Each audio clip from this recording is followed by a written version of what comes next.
In the name of Allah subhanahu wa ta'ala, the news headlines. Maulvi Abdul Kabir, the Minister of Refugees and Repatriation, met with the United Nations High Commissioner for Refugees representative. The head of Afghanistan Chamber of Commerce and Investment held meeting with Ali Reza Bigdili, Iran's ambassador in Kabul. And the release of 108 Afghan prisoners from the United Arab Emirates jails. Welcome to the news package. It's Thursday, the 17th of Shaban al-Muazzam 1447, the 16th of Dal 1404, and the 5th of February 2026. The news details.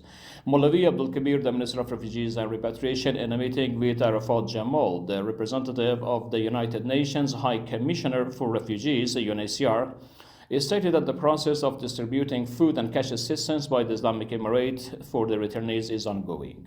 He appreciated the cooperation of the United Nations agencies with Afghanistan and emphasized that the international community should not link humanitarian assistance to political considerations.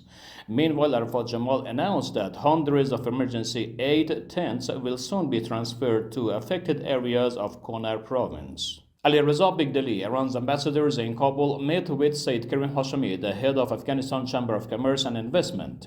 The Iranian embassy in Kabul stated that the two sides discussed strengthening economic cooperation between the two countries, as well as the facilities provided for Afghan traders. The news continuation. The World Health Organization (WHO) has announced that it has donated oxygen analyzer devices to 12 hospitals in Kabul and 11 other provinces of Afghanistan. The organization wrote on its X page that those devices enhance patient safety and improve the quality of oxygen care for those in need. And ultimately, the Minister of Foreign Affairs stated that the government of the United Arab Emirates, on the occasion of its National Day, has released approximately 108 Afghan prisoners from its jails. Based on the ministry, some of the released individuals have already returned to the country, while the return process of the remaining prisoners will be completed in the near future after finalizing the legal procedures.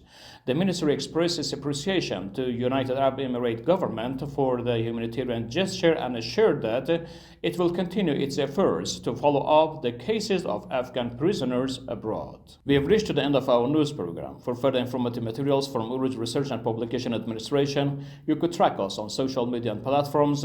May the Almighty Allah subhanahu wa ta'ala graciously grant the Muslim Ummah His divine mercy and blessings, and wishing our loyal viewers a blessing Friday. Wassalamu alaikum wa rahmatullahi ta'ala wa barakatuh.